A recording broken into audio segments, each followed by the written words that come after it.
Romanos 10:6, Reina Valera 60, por favor, Charlie. Dice, pero la justicia que es por la fe dice así. ¿Si estás ahí conmigo? No digas en tu corazón quién subirá al cielo, esto es para traer abajo a Cristo, o quién descenderá al abismo, esto es para hacer subir a Cristo de entre los muertos. ¿Ok? Porque algunos estaban todavía en una visión muy terrenal y decían, bueno, pues si él ya se fue al cielo, pues ¿quién lo va a traer otra vez para que esté entre nosotros? O más, o peor aún, algunos no creían en la resurrección y decían, no, él todavía está allá entre los muertos, ¿quién lo va a traer de los muertos? Entonces está diciendo, no digas en tu corazón eso, porque esta es la palabra de fe que predicamos.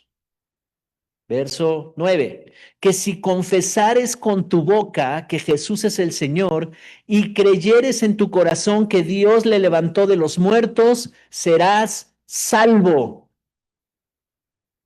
El acontecimiento más poderoso que tú puedes creer es que en mi corazón yo creo que Él murió, pero resucitó de los muertos y en esa resurrección tomó la victoria de la muerte por mí. Así que su resurrección es un poder que obra en mí y entonces yo pude vencer toda obra de maldad también. Amén.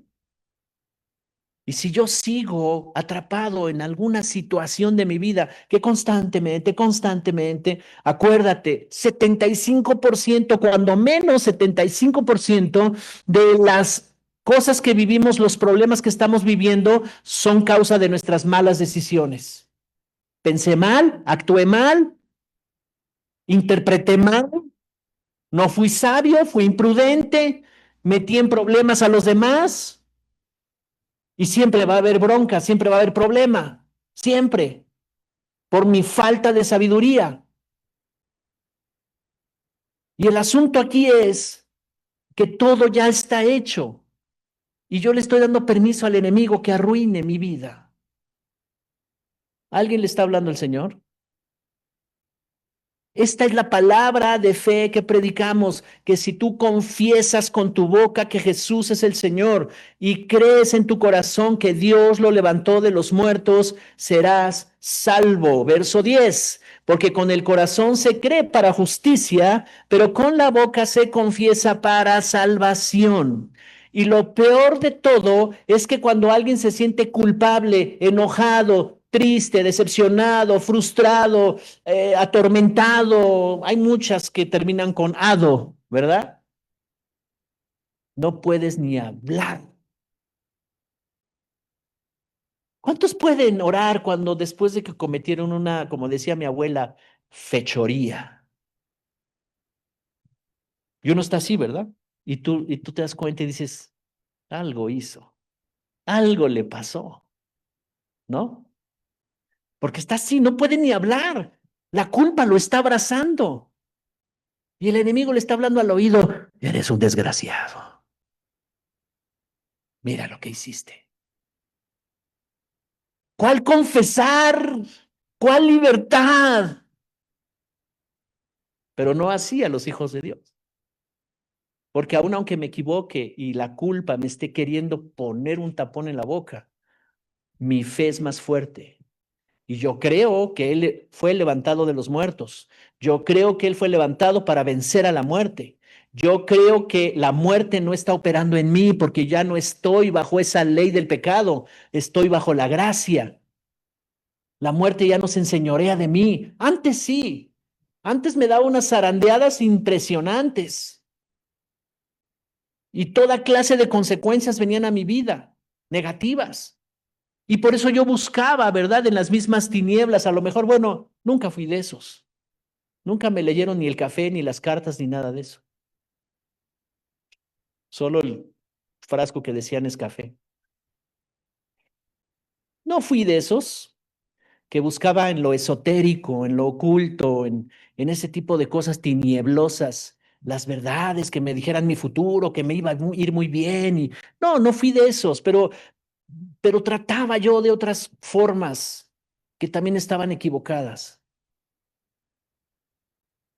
Necesitamos conocer la obra del diablo y la obra de la muerte, pero no le damos fuerza a eso.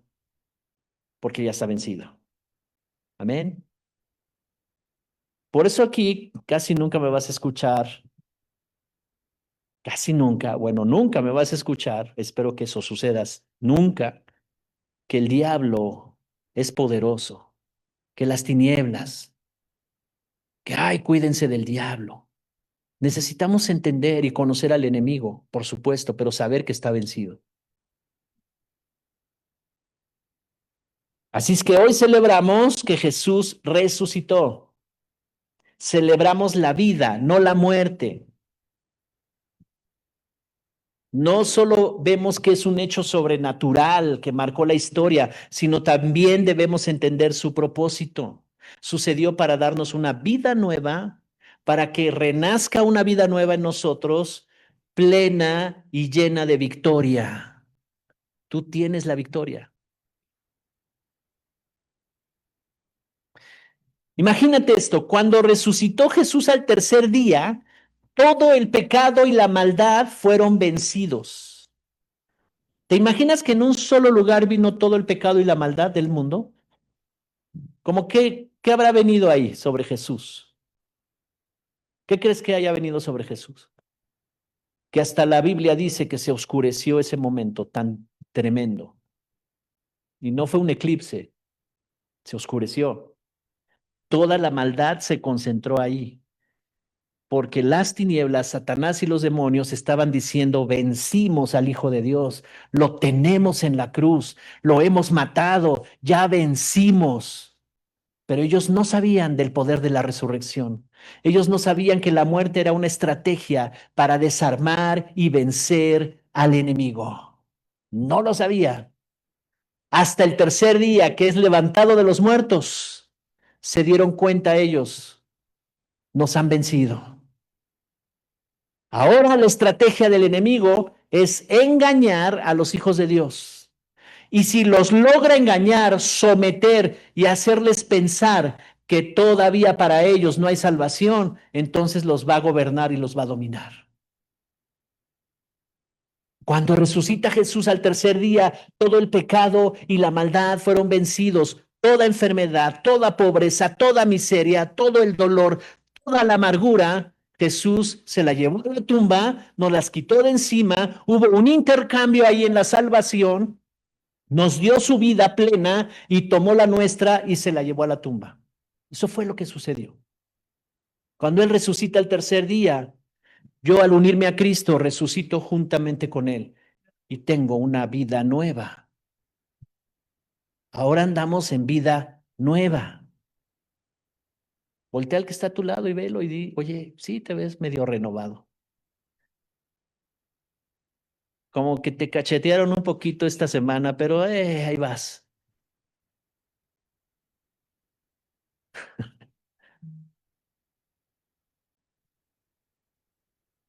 Hemos nacido de nuevo. Hay un relato en Lucas 24, del verso 1 al 8, que necesitaba quedar como testimonio. ¿Sabes?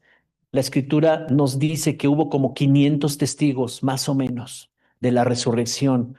Es un evento que debía de tener testigos, porque los judíos del tiempo de Jesús querían opacar y querían decir que eso fue una mentira.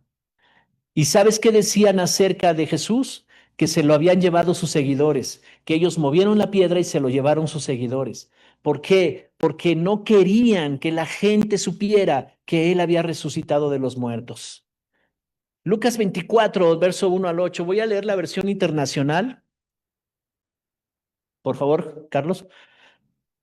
Lucas 24, del 1 al 8.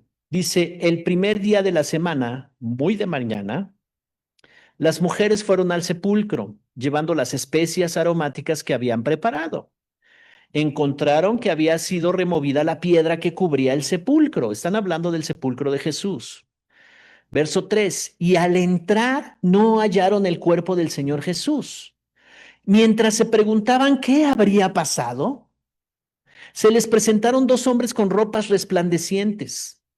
Asustadas, se postraron hasta tocar el suelo con su rostro, pero ellos dijeron, ¿por qué buscan ustedes entre los muertos al que vive? Qué frase, ¿verdad?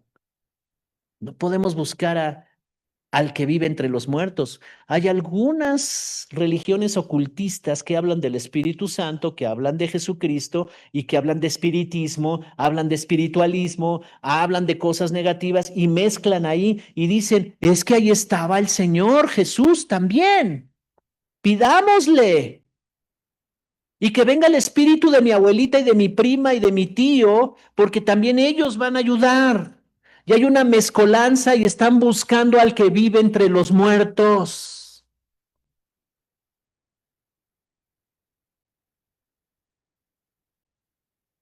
¿Por qué buscan ustedes entre los muertos al que vive? No está aquí, ha resucitado.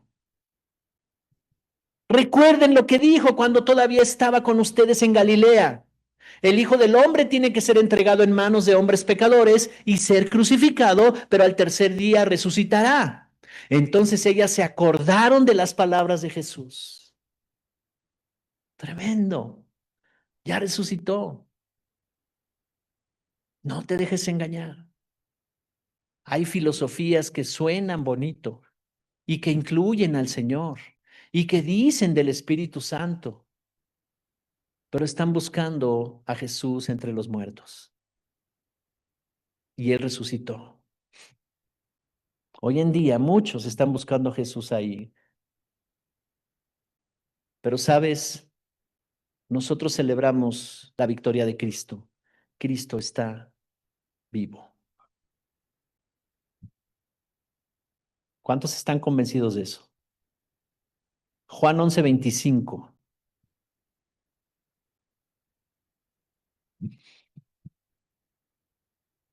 ¿Sabes? Y en la cultura judía todavía aún la muerte era todo un misterio y era todo un temor que tenían a la muerte. Y en una ocasión, uno de los amigos que amaba a Jesús, ¿quién era el amigo que amaba a Jesús? No, amigo, no discípulo. Amigo que amaba mucho a Jesús. Lázaro lo amaba mucho. Y a Marta y a María, que eran hermanos. Y entonces le mandan a avisar a Jesús. Estaba en otra ciudad y le dicen, Lázaro está muy enfermo. Ah, ok, yo voy para allá. Y se tardó 4 días en llegar. Y había muerto Lázaro. Y cuando entra a la ciudad, Marta lo va a encontrar ahí a la entrada de la ciudad y le dice, Señor, si hubieras estado aquí, estoy segura que él hubiera sanado, pero ya murió hace 4 días. Y Jesús le dice, va a resucitar. Y ella no entendió muy bien esa palabra. Y le dice, sí, Señor, sabemos que en los postreros días vendrá la resurrección, porque ya les había hablado de los postreros días y la resurrección. Pero Jesús le dijo, no, mujer, no me has entendido. Y en ese contexto viene el verso 25. Jesús le dijo, yo soy la resurrección y la vida. El que cree en mí, aunque esté muerto, vivirá. Y todo aquel que vive y cree en mí no morirá eternamente. ¿Crees esto? Así es que aunque yo ande dominado por la muerte, los vicios, las cosas terribles que quieren destruir mi vida, el espíritu de resurrección lo puedo activar en mí si yo creo de todo corazón y así como dice esta palabra, yo soy la resurrección y la vida. Así es que el que se une a Cristo se une al espíritu de resurrección. El que se une a Cristo se une a la vida. El que tiene a Cristo tiene la vida. Y aunque esté muerto, vivirá. Aunque ande en sus pecados, vivirá. Quiere decir que Dios lo sacará de ahí el poder de resurrección y vencerá a todas esas cosas que lo estaban metiendo en muerte. El que cree en mí, aunque esté muerto, vivirá, y todo aquel que vive y cree en mí será eterno. No morirá eternamente. Por eso es que no estamos enfocados en que, oh, ya me duele acá, y ya me duele acá, y ya me duele acá, y yo creo que ya mis días están contados. Cálmate, ponte a hacer ejercicio nada más y ya. Estás oxidadito. Deja de meter eso a tu cuerpo. Aliméntate diferente. Administra bien tu tiempo. No gastes en tonterías. ¿Me estoy explicando? Todos los gastalones digan amén. Ese es un vicio.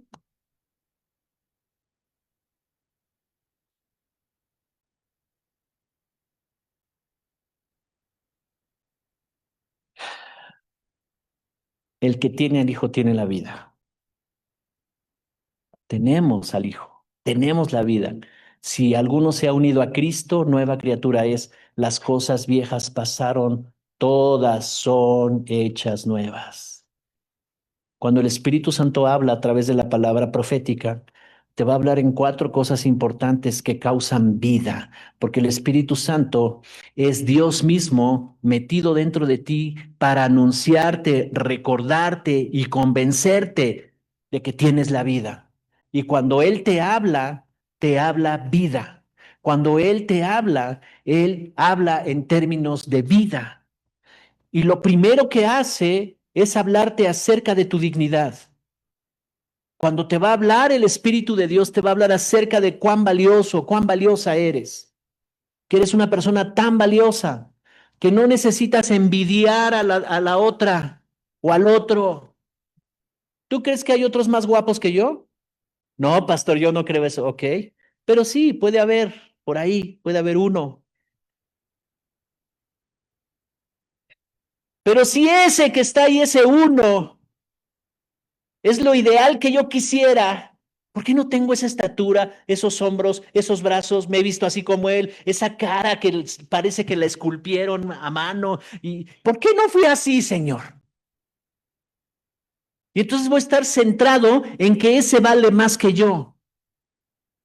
Pero cuando te habla el Espíritu Santo te dice, eres muy valioso, muy valiosa, porque la vida de Cristo está en ti, porque esa vida está fluyendo en ti. Amén.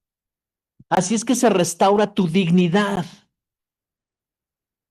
y ya no estás pensando, es que mira, la envidia es algo que corrompe y la envidia no es más que una señal de que yo estoy anhelando ser como la otra persona y no me estoy dando cuenta de lo valioso que soy.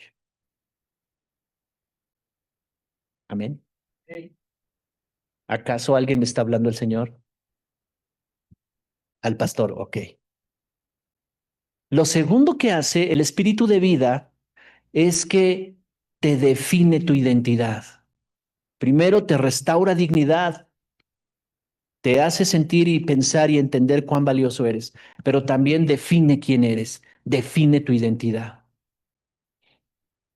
Lo tercero es que ese espíritu de vida, espíritu de resurrección, que te habla a través de la palabra profética, te habla a través del Espíritu Santo, te fortalece,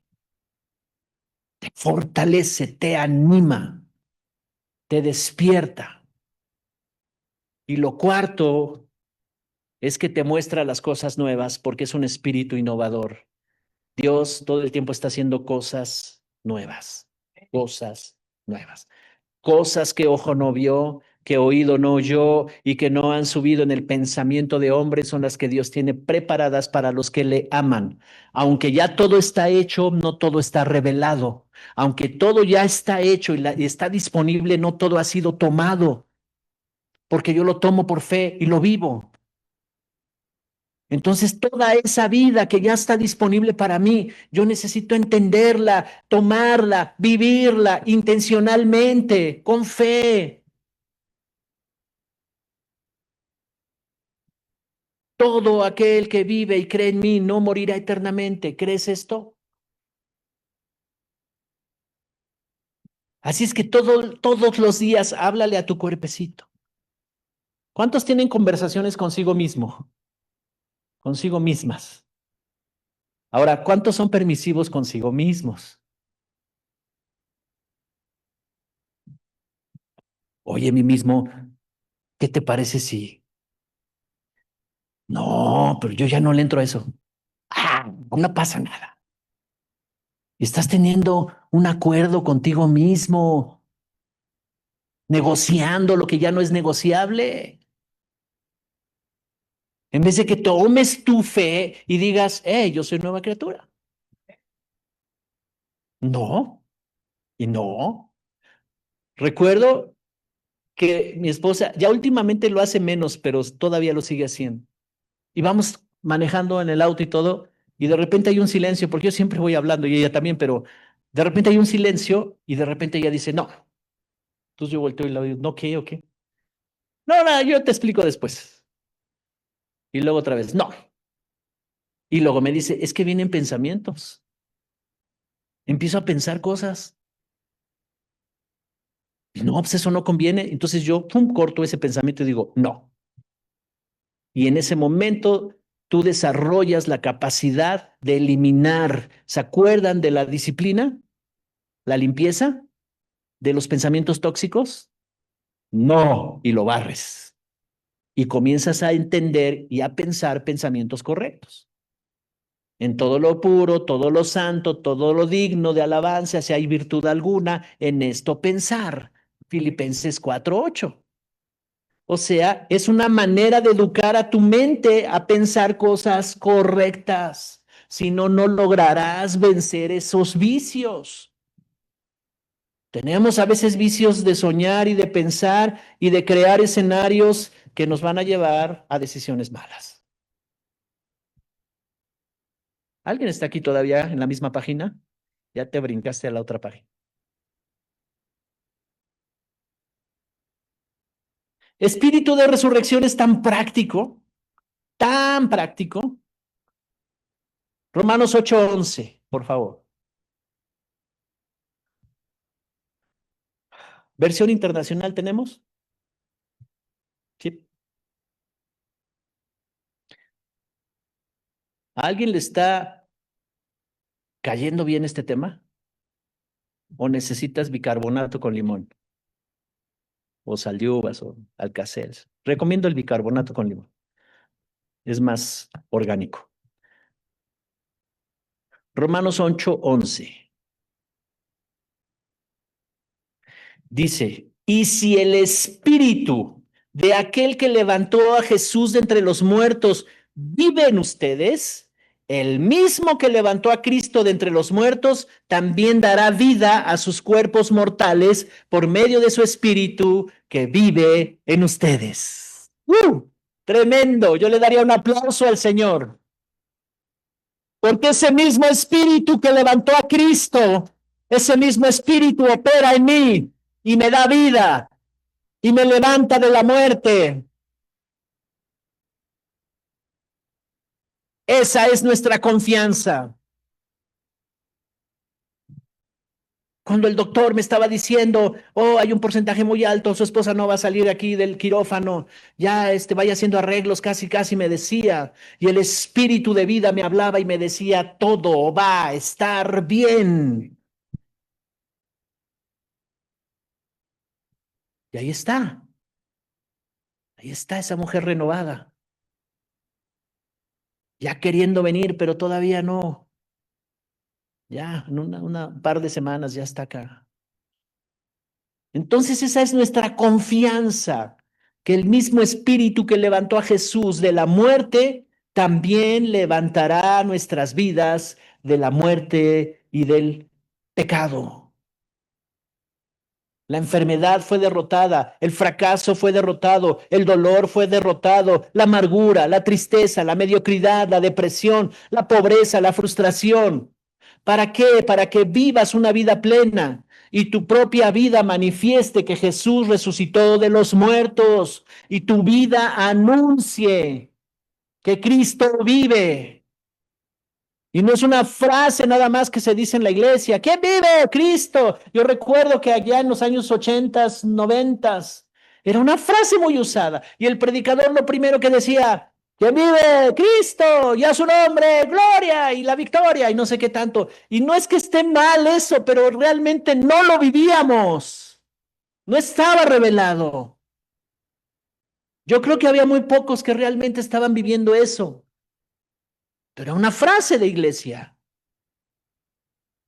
Pero hoy sí podemos decir, Cristo vive, Cristo vive.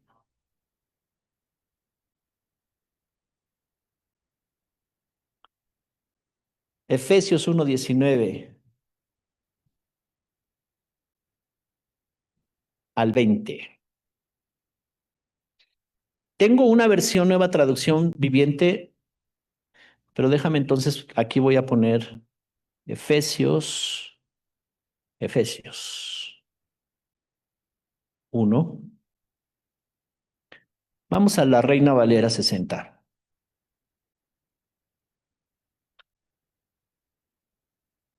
¿Qué versos dije? ¿Qué versículos? 19 y 20. Oh, oh, oh, oh. Bueno, ¿en qué contexto está hablando? Pablo está diciendo, estoy orando para que el espíritu de sabiduría y revelación les dé, les prenda el foco, les haga ver lo invisible de Dios, para que le conozcan a Él, para que sepan a qué los llamó el Señor, para que sepan la herencia que tienen ya ganada en el cielo y cómo tomarla y traerla al mundo natural.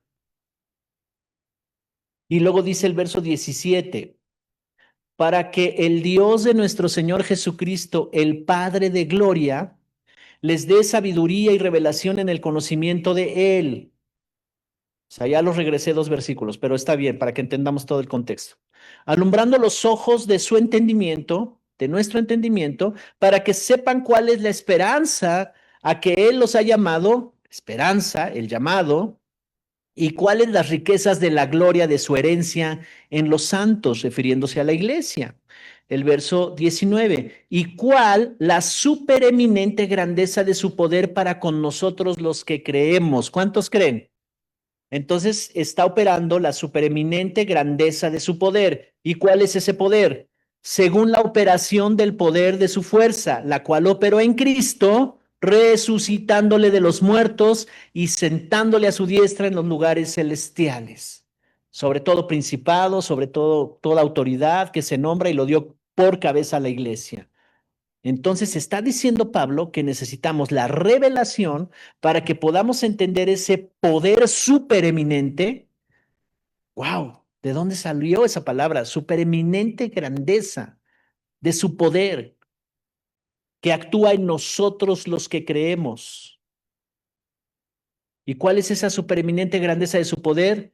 Es ese poder que operó en Cristo resucitándole de los muertos. Y cuando eso es revelado a mi vida, no hay ningún poder humano, ni diabólico, ni de las tinieblas, ni nada por el estilo que pueda superar a la supereminente grandeza del poder de Cristo y del poder de resurrección. Por lo tanto, yo no puedo decir es que ese vicio es muy difícil quitarlo, es que esa situación es muy difícil alejarme, es que ese pecado yo creo que ya no tengo perdón de Dios, es que yo ya no puedo cambiar de vida. No podemos decir eso porque la supereminente grandeza de su poder que resucitó a Cristo entre los muertos opera en nosotros los que hemos creído. Amén. Por lo tanto, yo le doy un aplauso al Señor.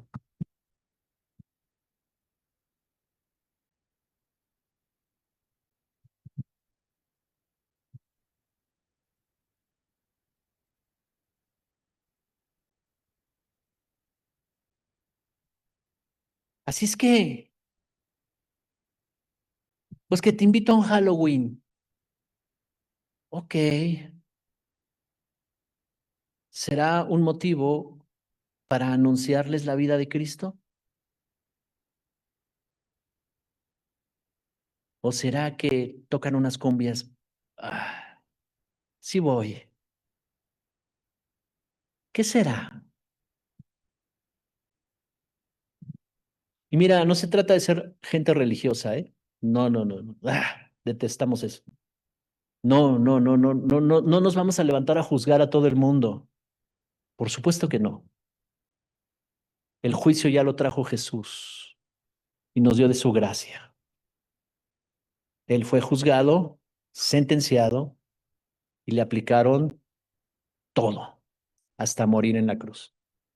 Por eso fue resucitado, para que en todo ese proceso nosotros fuéramos también juntamente con Él a la tumba y resucitados. Amén. Pero tenemos que aprender a ser sabios. Donde el reino se pueda edificar, yo estaré ahí. Donde el reino sea exaltado, yo voy a estar ahí.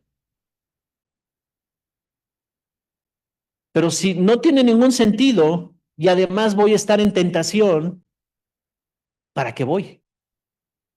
¿Me explico? ¿Por qué estaré yo ahí?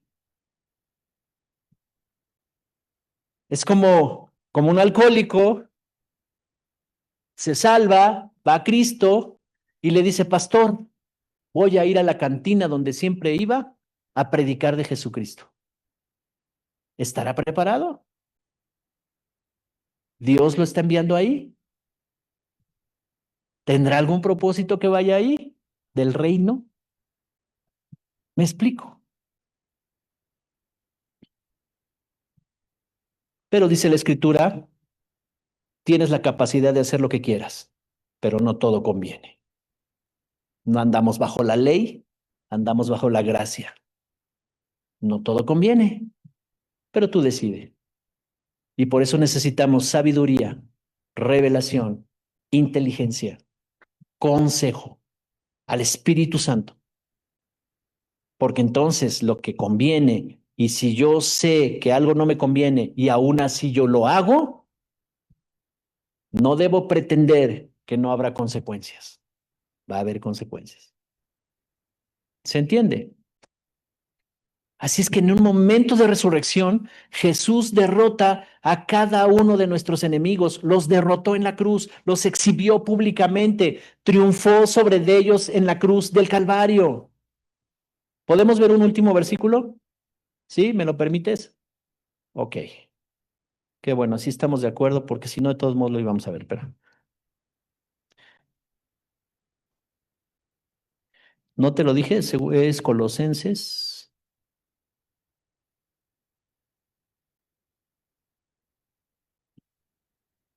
2:15.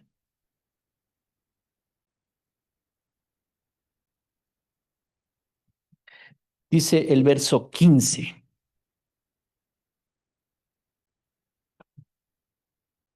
Y despojando, es la versión Reina Valera 60.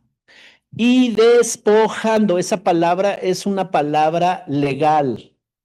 Pregúntale a un abogado y el concepto, la semántica, el significado de esa palabra es legal. O sea, le quitaron legalmente. Es el despojo. Aunque algunos hacen despojos de viviendas ilegales, pero eso no tiene nada que ver con algo legal. Pero esta palabra despojando es una palabra legal que se usa aquí. Y dice, y despojando a los principados y a las potestades, los exhibió públicamente, triunfando sobre ellos en la cruz. Los exhibió, los despojó, triunfó sobre ellos. Mira lo que dice el 14, me voy a regresar un versículo. Anulando el acta de los decretos que había contra nosotros y que nos era contraria, quitándola de en medio y clavándola en la cruz. O sea, había un acta que nos acusaba todo el tiempo. El acusador, así es llamado también Satanás, el acusador, nuestro enemigo. Él tomaba todas las malas acciones, nuestra vida, nuestros pecados, y los traía en un acta legal acusándonos delante de Dios. Y por eso yo no podía hacer nada con la culpa, no podía hacer nada con la ofensa, y aquí estaba tomando derecho legal sobre mí, haciéndome sentir mal, pésimamente mal, y tomando malas decisiones, porque cuando alguien toma decisiones con culpa o con ofensa, le va a ir mal. Y esa es la trampa del enemigo. ¿Alguien está conmigo? ¿Te ayuda esto que te estoy diciendo? Pero aquí dice que esa acta que nos acusaba la quitaron.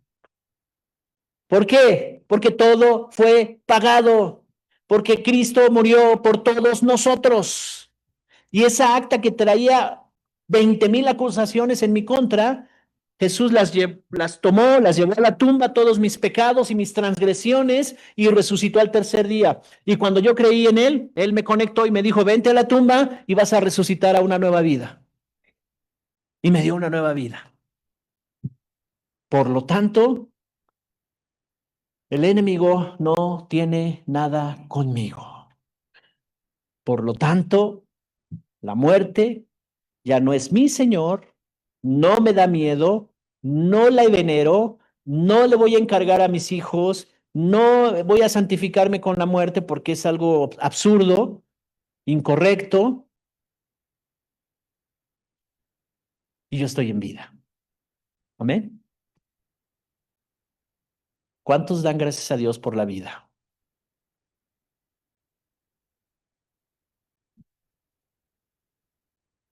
¿Me permites un versículo y ya cerramos?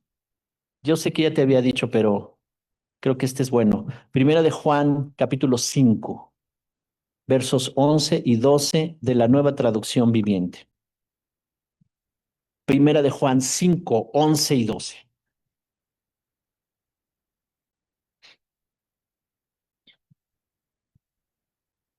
¿Estás listo?